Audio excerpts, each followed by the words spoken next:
So, welcome to a new special Mimsy African segment called Pane, Nyaya. In this segment, with the help of Zimbabwean Sungura Makosi Banda's classic song Pane, Nyaya, which directly translates to "There is an issue here." We pose a question, a central question, and then analyze the controversial interviews to assess if there are any issues of concern. While being as objective as possible, we try to understand some of their most important point of views, no matter how unconventional they may seem. If we can kind of see where they are coming from, you hear this. Ding! But if you hear the classic pun,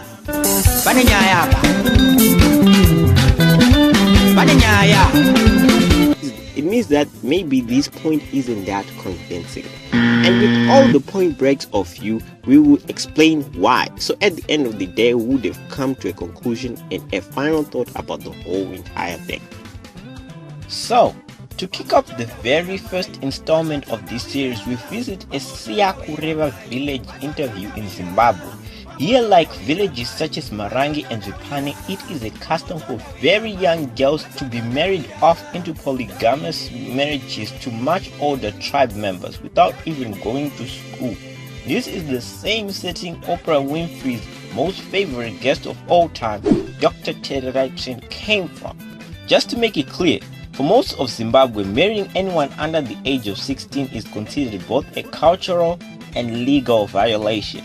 But in this community, it is actually a way of life. That is why in this open-minded segment, we will assess how this sounds out from the horse's mouth. Maybe there are things we do miss about their customs we don't understand. So let us hear from the man himself, Mazibaba Kangwari.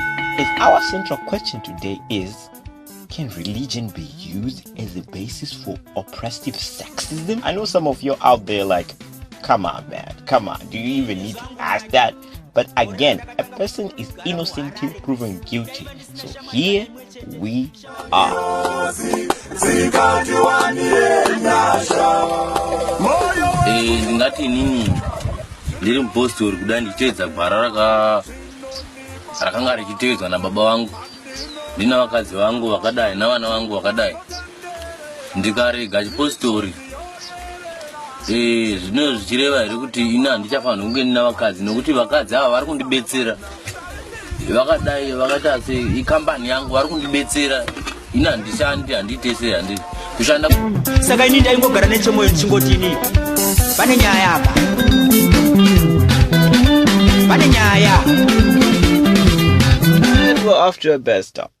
So basically what you're saying is you have these many wives just because you want someone to help you in the field? I don't know about you, but these statements make it sound more of an enterprise than an actual marriage. Kushanda kwandinoita ndinoshanda muminda yangu iyi. Saka kuwanda kwavakadzi vangu nokuwanda kwavana zvinoreva kuti basa rangu ndinokwanisa kuriita kusakura nekuti minda yangu yakakura kudai. Kusakura kana kuti rimwe basa rakaita sokura yamakonye namaoko rinenge richida maoko akawanda zviri kundibatsira zvikuru kuti ndigone kuwana upenyu nawo. Saka kana ndikarega chipostori ndezvichireva kuti namaoko munda mangu anoita mashoma. Yep, and entrepreneurship it is.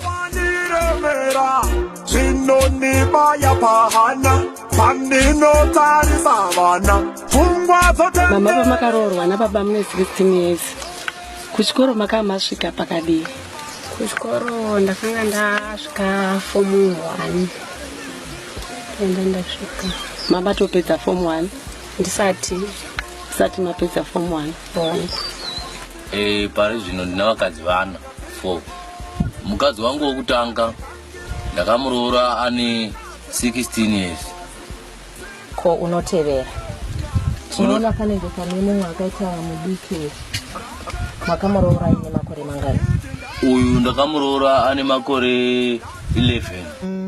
Maybe 11 is a little too young, but I'm trying to be objective. So, okay, we'll just overlook that. Zvanga zvaonekwa zvakare nemweya kuti makakodzera kuti mumuroore. Ndinotenda.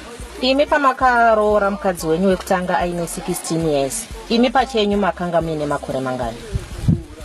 Ini ipapo ndakanga ndine makore 27. 28.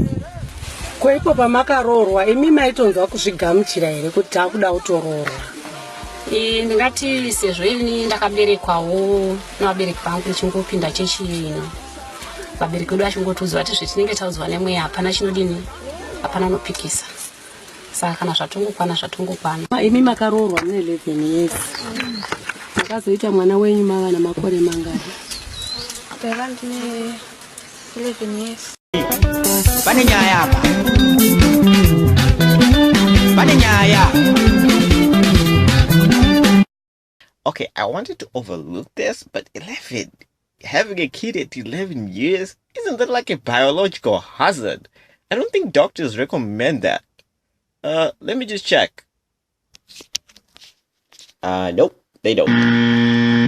Maimi makaroorwa mava namangani makore? Ndava 4 years. Mwana wekutanga mukamuita maine? 14 years. Hapana dambudziko ramakaita imi pakusungunuka? Hapana. Vana saka varipo vangani? 2. Aiwa, tinotenda. Padanho refamily planning munozvigona sei vasikana? Tinongozvara mutemo uchechi kwedu unongotibara naye zvara naye muwande semuchechi wogungwa, saka tinongozvara hatina family planning yatinoita. Okay, perhaps they just like to keep it natural. Pana chamunoshandisa yango muchiyamwita? Hatina zvatinoshandisa kana. Ine ndine vana vaviri, asi kuti pavana vaviri ndakazvara 5, 3 vakafa. 3 vakafa sei? Vaifa sei?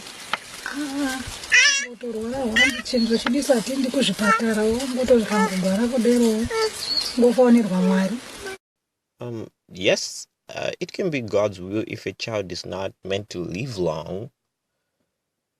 Yeah. Saka varipo vaviri nenhumbu yechitatu. Aiwa, tinotenda. Isusu paitendero chedu tinobvuma kuti isu chiprofita chiri kuchechi kwedu ndo chinotibatsira pakurapa zvirwere zvese zvenyika zvetinosangana nazvo, zvekuti hatitarisiri kuti kana mwana wangu kana kuti ndichinge nderwara handifungidziri kuti chipatara ndo chingandipodza. Asi vaprofita vari kuchechi kwedu nesimba riri kuchechi kwedu nemvura dzinonamatirwa kuchechi kwedu ndizvo zvatinobvuma mazviri kuti ndo zvinotiporesa. Pane Nyaya apa. Pane Nyaya.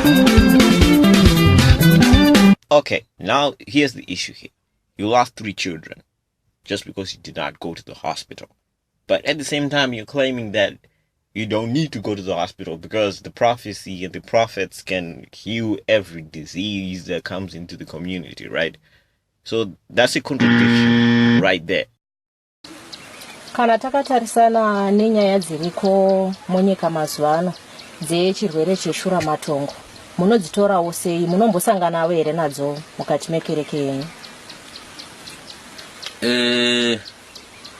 Vanodero vanhu kuti zviriko, asi isu hedu pachinamato chedu zvandamboreva ndikati hatina chirwere chetinofunga kuti nechiprofita chekwedu tingachikoniwa, saka tinongoita kungonzwa asi hachisi kutikurira.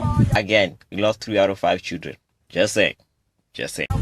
Nekuti vanhu vari mukati mekereke medu vakarwara tinogona kuvaporesa kuchingwa kuti kana dzinge dziri mhepo dzimwe dzavangatumisira nawo vanhu vongoti kana kuti AIDS dzimwe mhepo.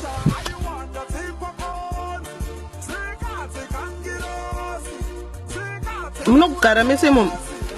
Awo tinogara tose. Nevana zvese? Chaizvo. Vana vedu imomo. Okay. Unokwana here manje? Tinotokwana, hatina kana dambudziko. Saka ini ndaingogara nechemwoyo ndichingotini. Pane Nyaya apa. Pane Nyaya. Pane Nyaya. I remember when I say something about resources, I mean, this is not what I had in mind. This house is just too small, man. We're talking about at least 7 people, at least 5 adults living in such a house. I mean, this is like a cabin. This This is not even big enough for 2 people, even 1 person. I mean, you're trying to make it sound look normal, but it's not normal, man. Numbers don't lie. The size of this thing is just too small. mai vangu kwandakaberekwa uku mai vangu ndochi number 6 saka tichitongokura pamba pedu isu ndinorwadziwa nii namai nini ivo vanhu handi murume wavo vanenge vachingori naye seizvozviniwo nguva yangu nababa yangu kwana nguva yamai nini nababa yangu kwana ndonderei vana mai nini ngatidai izvo sezvinenge zvichingoendika saka handina dambudziko nemunhu. So the fact that not only do you share a husband, you actually have to share him in the same room does not bother you? Wow. Mune vana vechisikana here? Ongo varipi. Pavana venyu imimi vechisikana munotarisa kuti varoorwe nenzira ipi? That's a good question. Sezvandamboreva ndikati ini ndakazvarwa nababa vangu vari musondo. Vana vangu ndavazvarira musondo. Vanofanirwa kunge vachiteedzera tsika yababa vavo ini. Handi munoona vana vadoko havagoni kuti vangawanana. Asi kuti munhu mukuru kukura zvinoreva kuti munhu wavaone wakukwanisa wane zvaanazvo vanokwanisa kunge achitengesa kana kudii zvinokwanisa kuti agone kudii kuzova nevakadzi kana vakawanda. Saka tikati mwana mudoko aroorwe nemwana kuroorana kwakadera hakuna mberi kwakunoenda. Asi kana mwana akaroorwawo nemunhu mukuru une ng'ombe dzakawanda kana kuti une chii zvinoreva kuti uchagarawo upenyu huri nani. Ane nyaya uyu. Ane nyaya. Ane nyaya uyu. If I had a daughter, I would want her to be married off to someone who's, who's a little older, a little more mature, who can obviously take care of her, who can probably, provide as the man of the house, obviously. But on the invalid side, I mean, we can't really say you have made it, man. Did you see how small that room was? I mean, I'm sorry. I just cannot forget how small the cabin is for 5 people. And please, can any physicist at all explain to me how 13 people can fit in such a room? Is that house elastic? Because every wife is obviously going to try to have a kid, right? And it obviously does not stop on there. They're going to keep on having children, and as you heard, some of them actually died. Vana mai handitoziva kuti nyange vari pavarume togona kuda kuenda kuchikoro. Pane vanoshuvirawo here kuenda kuchikoro. Kuchikoro kana richisiya murume.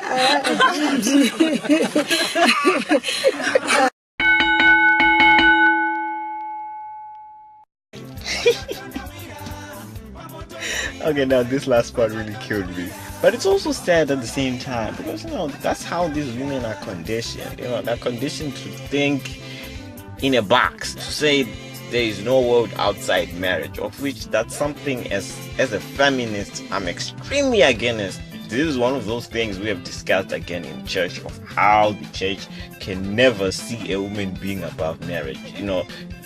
Getting married is like the crowning achievement. Sikana anofana kuziva kuti pamombe 8 iri garo imambo 1 iriri imombe 2 1 2 mazamu 3 4 dzimwe 5 atichataura munobvunzana maidadirai unopa chata chetu. Of which it's not, because marriage happens every day. I don't even understand what's the issue with society and women and them getting married. I mean, I've seen a lot of graduates' achievements get overlooked just because they're not married. And this is the kind of mentality Marange breeds. It's pretty obvious. And it also makes me appreciate Dr. Terai Trent more, because she managed to break not only the physical bondage of not being allowed to go to school, but she also broke that mental bondage you can clearly see in these women. It's easy to dismiss these women as just being ignorant, dumb broads. But as you can see, there are more complex issues at play here. The elders here, they use religion to manipulate them. So to create some sort of fortress that can never be questioned, You can never question it because the spirit says so. You can never question us because the spirit is the higher power. It can never be questioned.